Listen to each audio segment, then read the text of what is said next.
ओम शांति। ओम शांति। ओम शांति। क्या आप भी योग लगाने से पहले ऐसा अनुभव करते हैं कि बाबा का फोटो सामने हो तभी मैं उनको याद कर सकता हूँ, या मैं सिर्फ और सिर्फ उनके फोटो के सामने ही, उनके सोल के सामने ही बैठूं तभी आपको लगता है कि मैं बाबा में ध्यान लगा सकता हूँ, बाबा की याद में रह सकती हूँ या रह सकता हूँ? क्या आप बिना चित्र के बाबा की याद में नहीं रह सकते हैं? तो मैं आपको कुछ एग्जाम्पल के द्वारा समझाऊं कि बाबा स्वयं परमात्मा का कहना है ये कि मेरा तो कोई चित्र ही नहीं है,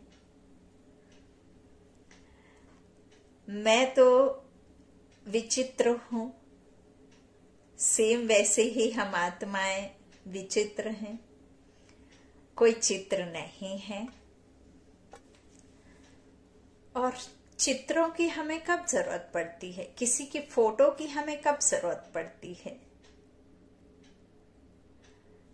या तो हम जब किसी को जानते नहीं हैं तो उसकी पहचान फोटो के द्वारा हमें मिलती है, या तो हमारा उसके साथ में कोई संबंध नहीं होता है तब हम उसका फोटो को देख करके उसकी याद में रहते हैं, या फिर कोई हमारा ऐसा जिसे हमने कभी नहीं देखा और वह गुमशुदा हो जाता है तो उसके चित्र को लेकर के हम घूमते हैं और उसके चित्र को दिखा दिखा करके उसके फोटो को दिखा दिखा करके हम उसका क्या करते हैं? सर्चिंग में लग जाते हैं, ढूंढते हैं।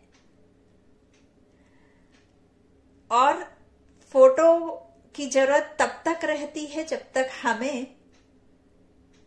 यह नहीं पता रहता कि वो कौन है, उसकी पहचान नहीं रहती, उसके साथ हमारा संबंध नहीं रहता, तब तक ही हमें फोटो की जरूरत पड़ती है। जब हमें उसकी पहचान, उसके साथ में संबंध हो जाता है तो फिर हमें फोटो की जरूरत नहीं रहती है याद करने के लिए। एक एग्जाम्पल देते हैं। मान लीजिए कि आपका बहुत सहज तरीके से मैं समझाती हूँ, जैसे कि किसी लड़की की सगाई होती है या किसी लड़के की किसी लड़की के साथ सगाई होती है, तो जब तक अननोन रहते हैं, जब तक उनकी याद में थोड़ा मुश्किल होता है, उसे हम इमर्ज करते हैं कि वो कैसा होगा, कैसी होगी, दिखने में कैसी होगी, क्या पता कैसी होगी, ऐसी होगी वैसी। आप अपनी कल्पनाओं को कि जो आपने कभी सोचा था, जो कभी आपने ड्रीम में देखा था, वो आप ड्रीम में चलाते रहते हैं एक लिमिट टाइम तक। फिर जब आपका फिक्स हो जाता है, आप एंगेजमेंट कर लेते हैं, तो नेचुरल है कि फोटो देख लेते हैं, मीट भी कर लेते हैं। फिर क्या आप उसके फोटो को देख करके उसकी याद में रहते हैं? ऐसे देखते रहते हैं और उसकी फोटो को देख करके ही आपको याद आती है? या फिर आपने बस उसको पहचान लिया कि ये है और एक बार देखने से बस आप समझ लेते हैं और फिर बस याद में टिके रहते हैं? और ऐसा ही नहीं, आप 100 की भीड़ों में, हजारों की भीड़ों में भी उस व्यक्ति की याद में टिके रहते हैं, याद रहती है। कितनी भी मुश्किल घड़ी हो उस समय भी आप उसकी याद में निरंतर रहते हैं। मन बुद्धि से तो याद करते हैं एक बार, जब तक आपको उसका एड्रेस, उसका पता, उसका सूरत नहीं पता चलती तभी तक आपको चित्र की जरूरत होती है।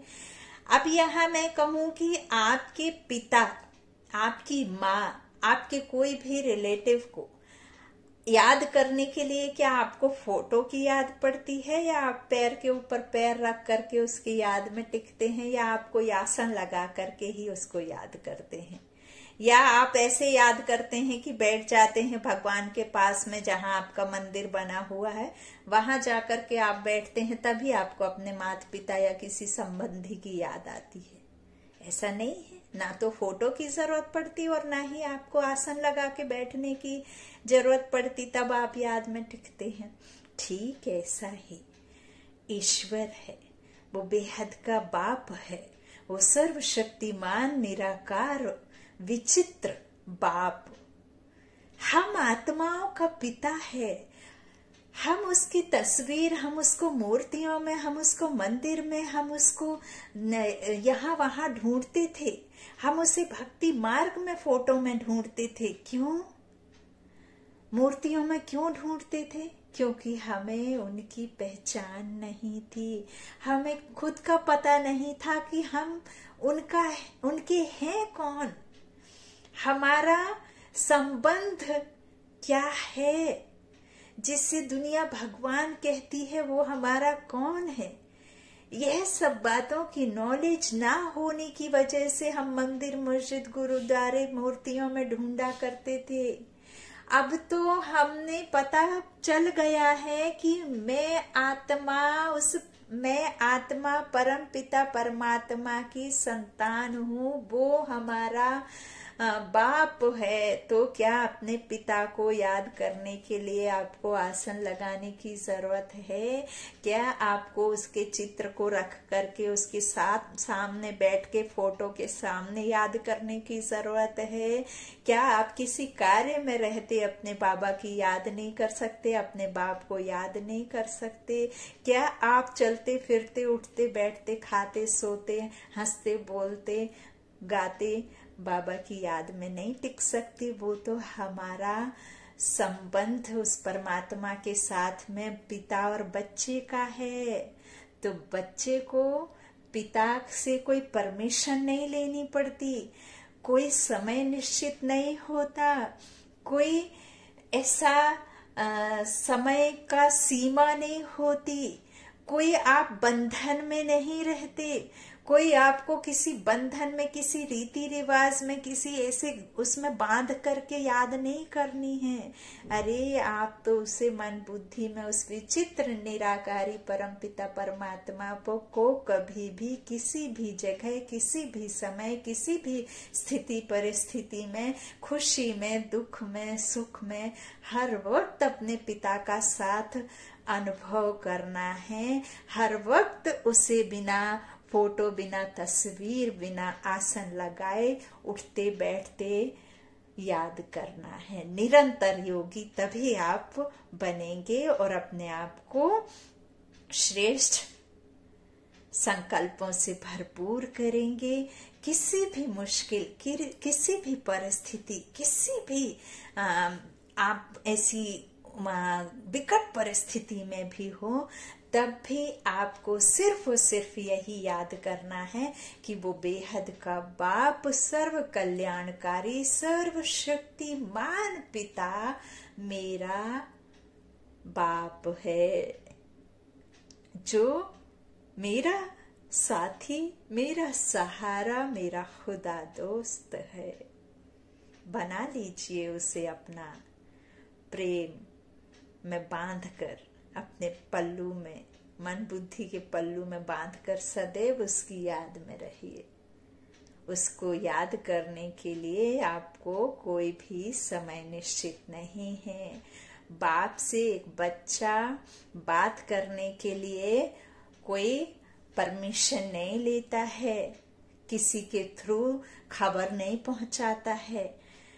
ठीक वैसे ही जब हम इस संसार में अपने माता पिता से, शरीर रूपी तन से दूर होते हैं, भल जगह में दूरियां हो, लेकिन कई बार आपने एक्सपीरियंस किया होगा कि हम यहाँ बैठ करके याद करें और वहां आपके फोन की घंटी बजती है और सामने से आवाज उसकी आती है जिसे आपने याद किया। वो माँ हो सकती है, वो पिता हो सकते हैं, वो आपका कोई दोस्त हो सकता है, कोई साथी हो सकता है, कोई बहन हो सकती है, भाई हो सकता है, पति हो सकता है, बच्चा हो सकता है, जिसे आप याद कर रहे हैं। ठीक उसी समय आपको या तो मैसेज या फोन के घंटी द्वारा उसका आवाज सुनने को मिलती, किसी न किसी तरीके से आपको उसका